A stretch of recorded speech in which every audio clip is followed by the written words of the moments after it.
एक संत किसी प्रसिद्ध तीर्थ स्थान पर गए तीर्थ स्नान करने के लिए।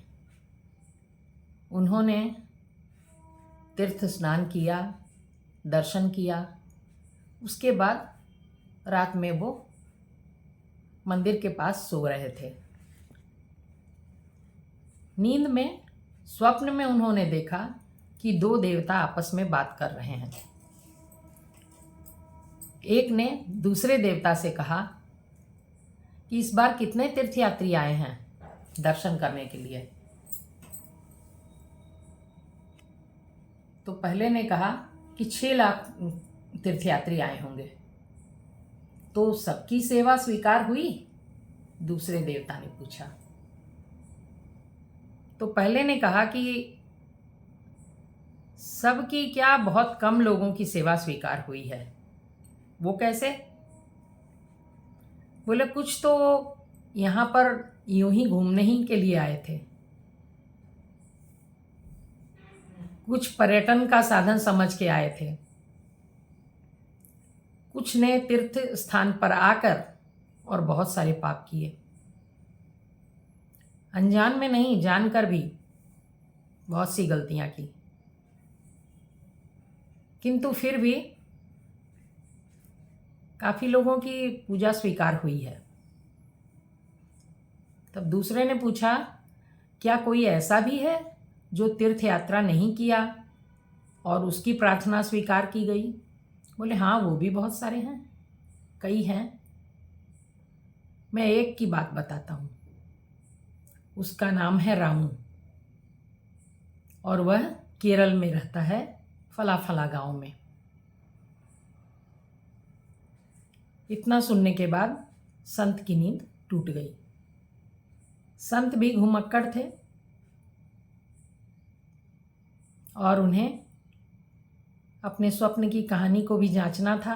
क्या सचमुच में ऐसा कोई भक्त है जो तीर्थयात्रा पर गया भी नहीं और उसकी प्रार्थना स्वीकार कर ली गई? वो यात्रा करते करते केरल के उस गांव में पहुंच गए। वहां उन्होंने रामू को देखा। रामू अपना काम कर रहा था। वह मिट्टी के बर्तन बनाने का काम करता था। तो संत जी ने पूछा कि रामू, तुम कभी भी तीर्थयात्रा पर नहीं गए? क्या मन नहीं करता है तुम्हारा? बोले नहीं, मन तो करता है मेरा, और मैं एक बार गया भी था। जाने की कोशिश इतनी तगड़ी थी, बहुत पैसे जमा किए थे मैंने बचा बचा के, किंतु मैं जा नहीं पाया। वैसे कोई खास बात नहीं है, मैं अपना काम करता हूँ, भगवान की प्रार्थना करता हूँ, खुश रहता हूँ। तो संत जी ने पूछा कि तुम पैसा जमा कर चुके, उसके बावजूद भी क्यों नहीं गए तीर्थ यात्रा पर? बोला एक बार मेरी पत्नी को भूख बहुत तेज लग रही थी और उस समय घर में कुछ भी नहीं था। मैं बगल के घर में गया और मैंने सोचा कि वहाँ से कुछ ले लूँ। तो बगल के घर की मालकिन ने कहा कि ये जो है मेथी के पत्ते की रोटी है, ये ले जाओ, किंतु ये थोड़ी अशुद्ध है, मैं बता देती हूँ कि कहाँ से आई है, उसके बाद ले जाना हो तो तुम ले जाओ। बोले एक मुर्दे पर और ये पत्तियाँ चढ़ाई गई थी, किंतु हमारे घर में, हमारे परिवार के लिए कुछ भी नहीं था। तो वहाँ से ये सारी पत्तियाँ बटोर कर लाकर उन्हीं को पकाया गया है। तुम चाहो तो ले जाओ। हमारा परिवार 6-7 दिन से भूखा था, आज ये पत्तियाँ पकाई गई हैं। तुम्हारी पत्नी भी भूखी है, तो तुम उसके लिए ले जा सकते हो। रामू ने कहा कि ठीक है, मैं अभी आता हूँ। रामू घर आया और उसे बहुत ही तकलीफ़ हुई इस बात को सोचकर कि बगल में पूरा परिवार भूखा बैठा है और मैं तीर्थ यात्रा के लिए तैयार हूँ।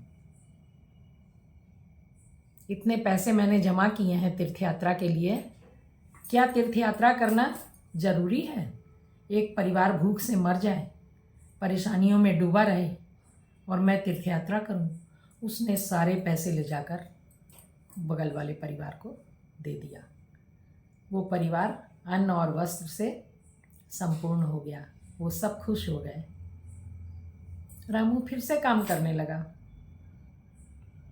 और तीर्थ यात्रा पर नहीं गया। संत जी ने कहा, भगवान ने तुम्हारी प्रार्थना स्वीकार की है। भगवान के खाते में तीर्थ यात्रा जाने वालों का नाम नहीं है, तुम्हारा नाम है, क्योंकि तुम भगवान के चाहे हुए कामों को कर रहे थे। भगवान को दया पसंद है, परोपकार पसंद है, दूसरे को के दुख को दूर करना पसंद है। तुम घर में रहकर ही सब कुछ कर रहे थे, इसलिए तुम भगवान की दया के पात्र हुए, भगवान के प्रेमी हुए। तुम्हारा नाम भगवान के दर्शन करने वालों में, भगवान की प्रार्थना करने वालों में है। तुम्हारी ही प्रार्थना असल में भगवान ने स्वीकार की है रामू।